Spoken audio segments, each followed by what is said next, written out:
welcome to the Talking News. Please like, subscribe, push that notification bell for notifications. So we're going to be going over the Andreen McDonald case, and this will probably be one of my last videos that I do for her. So because we have other women we need to help. So she was last seen February 28th of 2019.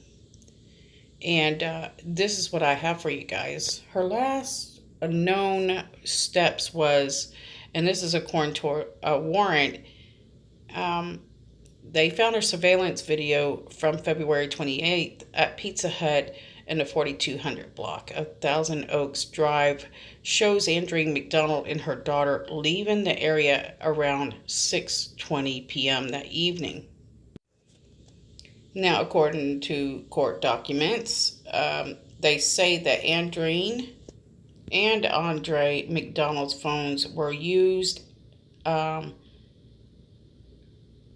after 9 p.m. and that their phones did not move from their home on Solitude Cove. In fact, Andreen McDonald's phone stopped appearing on the cellular network about 9 p.m. and has not been found since her disappearance. So that one's a little bit contradicting, but we'll go with that for now. The fact of the matter is, well, we do know now that she is not on network at least after 9 p.m. February 28th. Okay, so on March 1st, Andreen's friends realized she did not show up to the gym. They call her Andreen McDonald's mother. They try to call Andre McDonald. They have no luck really getting a hold of him. They drive out to her house. They end up calling the police, long story short, because they were suspicious. It was not like Andreen McDonald not to show up to gym, and she was very responsible. If you want more details on this, refer to my older videos. The friend and stuff, they discovered the burn pits along with the police, and they also get some indications that the daughter might have seen something.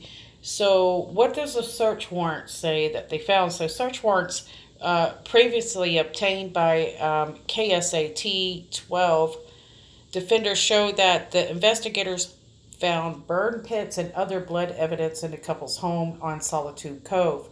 So, and these warrants obtained immediately after Andreen McDonald disappeared revealed that the floor of the home appeared to have been cleaned recently. There was red stains on the light switch along with hair. Anyways, long story short, they did find out that this was, it did belong to Andreen McDonald. It was tested.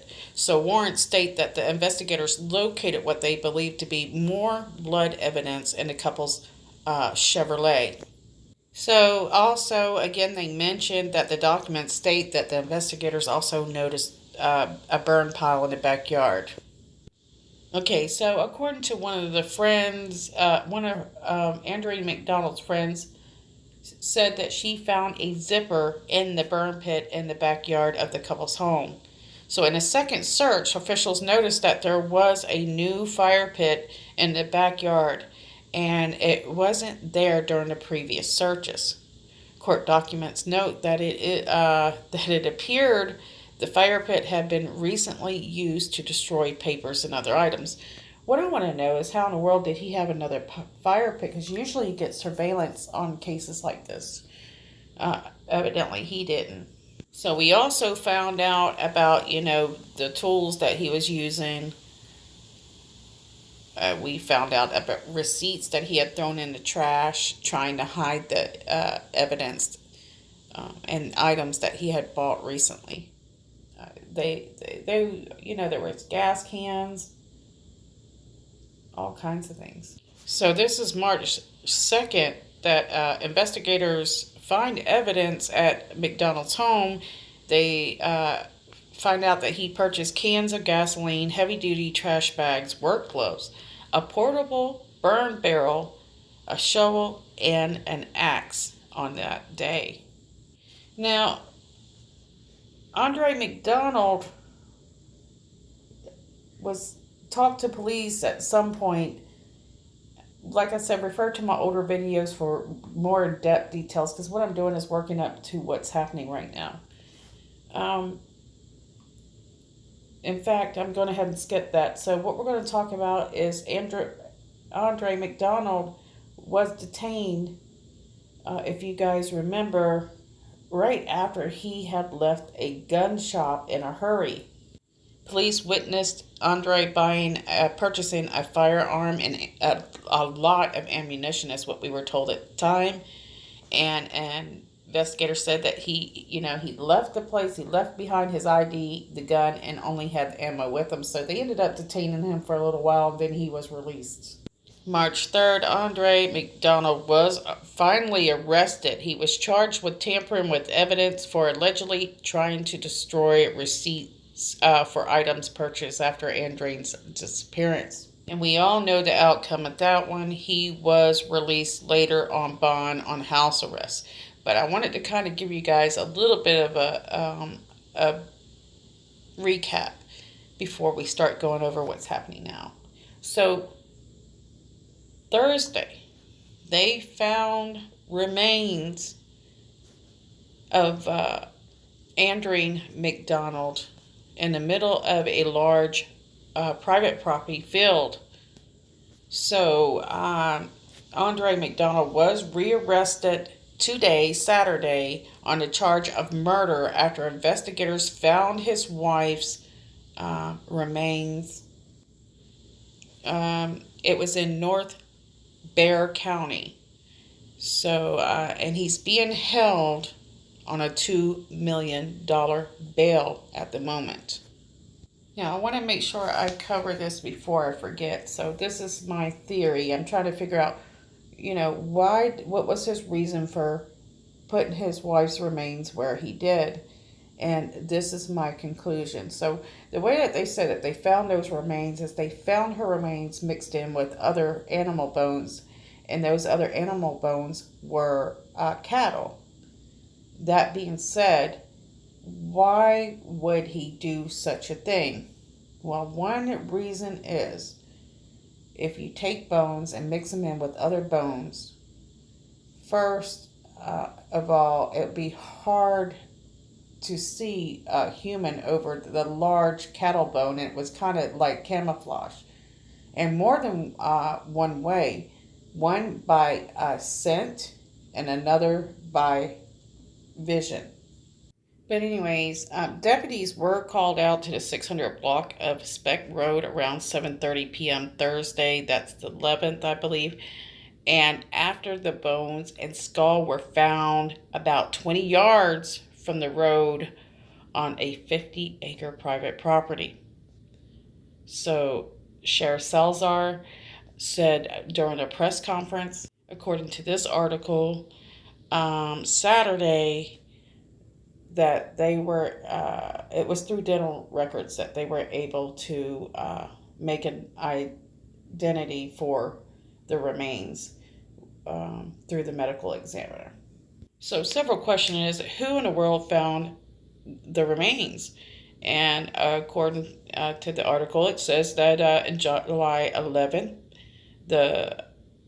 a friend of the landowner was asked to remove 2 cow skulls that were on a 50-acre property.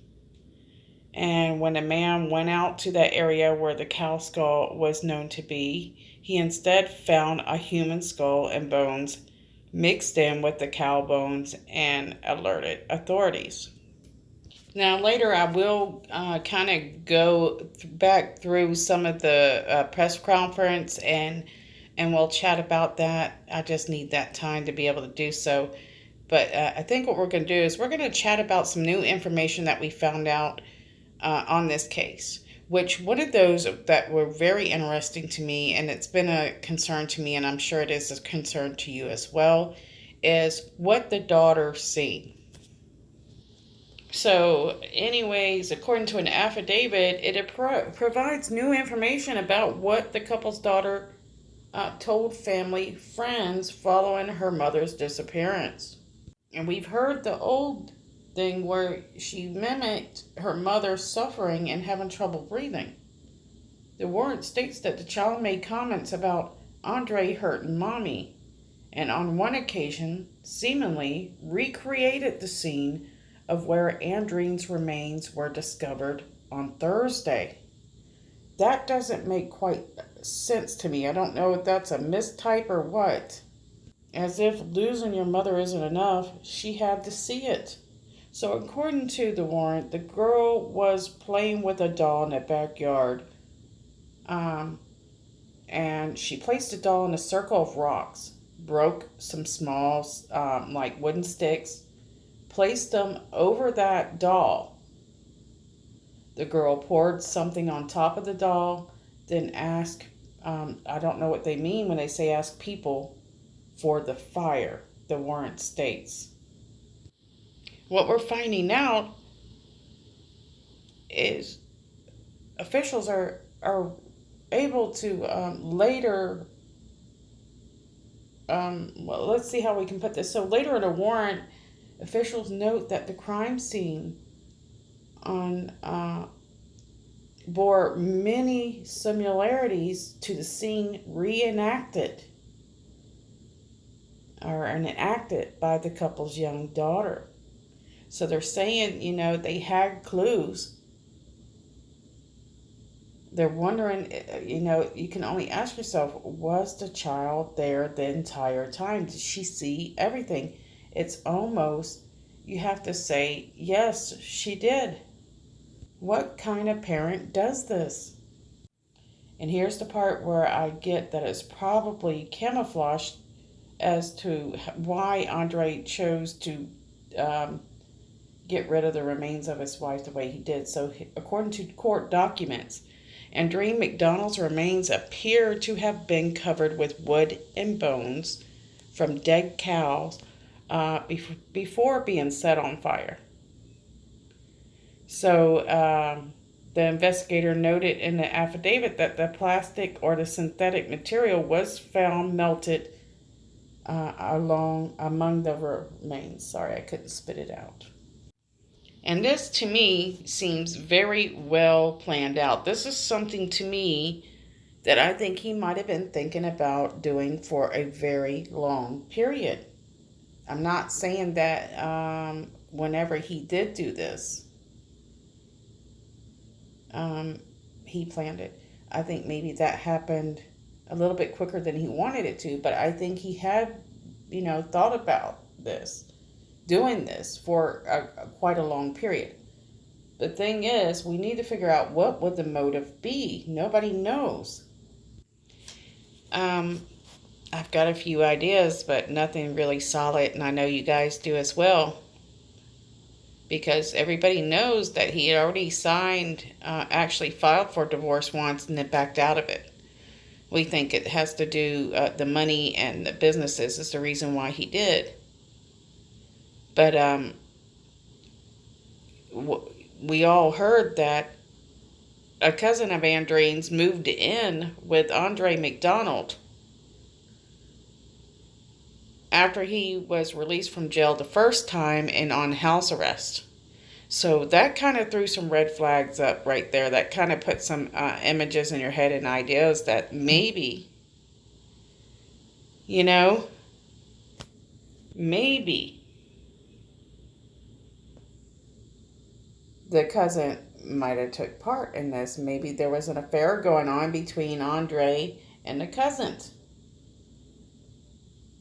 Also, there's thoughts that maybe,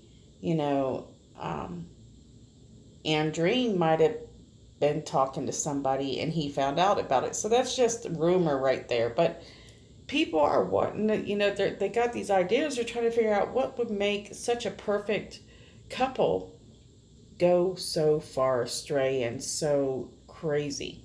All right, guys, warning you, I have a switch of environment. So You know, a lot of people are concerned about that. They don't understand, you know, they look so perfect, but behind closed doors, we're finding out that according to staff members and people that work for them, that it was not all that it seemed. They actually had a violent lifestyle behind closed doors, and that included breaking glass, etc., and so on. But guys, it is getting really late, and what I'm gonna do is I'm gonna go ahead and close out this here for now.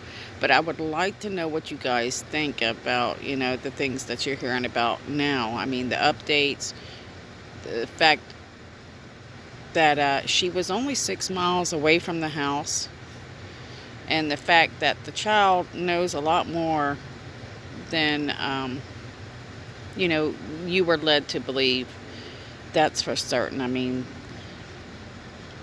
and I do have quite a bit of footage I want to go over with you guys. Probably do that one tomorrow. So I'm exhausted tonight. I need to get some rest. I seriously haven't even sat down yet.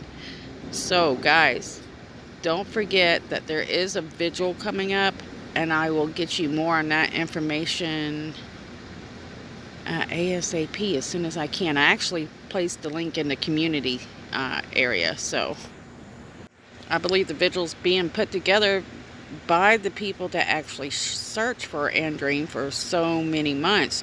So I believe those groups, they used to be one group, and I think they ended up separating, probably for schedule reasons, I'm not certain. But you have God, what are they called now? The chain breakers, and then you have the pink pirate, I think.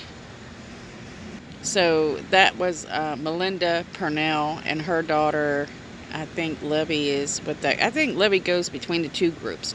So anywho, these guys are putting a vigil together for Andreen McDonald, and so far I guess there's a few local media sources sharing that information as well. So be looking for it. If you can, try to go out there and show your support. I know a lot of people are you know, they're very relieved to see that she has finally been found. It's been a long time, and a lot of us were starting to wonder, you know, was it going to happen? And it, you know, it finally did happen. And like I told you, I was going through a mix of emotions. I couldn't figure out if I should, you know, be excited or cry. Because there, you know, you had two things going on. You had the fact that, you know, finally she could get the justice. And then also the fact that she wasn't coming back. So just in this week, we've had Andreen McDonald found and Savannah Spurlock, our two #1 ladies.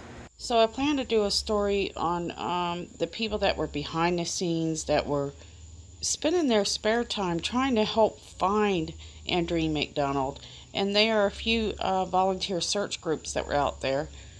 And anyways, one of those groups is called a Chain Breaker. She gave me this picture. I thought this picture was hilarious. Seeing him down on the ground like that, especially after seeing him smirk. But anyways, a lot of my information I get is from these guys. I get them from Nina and Melinda. These two ladies, they put a lot of time into searching cases like Andreen McDonald. And it means a lot to them, and these guys mean a lot to me too. But anyways, guys, they used to work on the same team, and I think they ended up having for you know, different schedules or something, had to separate. But anyways, good night, guys, and I'll see you guys soon. I'll get you another video out. I'm so happy that Andreen McDonald is getting her justice. She's gonna be laid to rest soon. Good night, guys.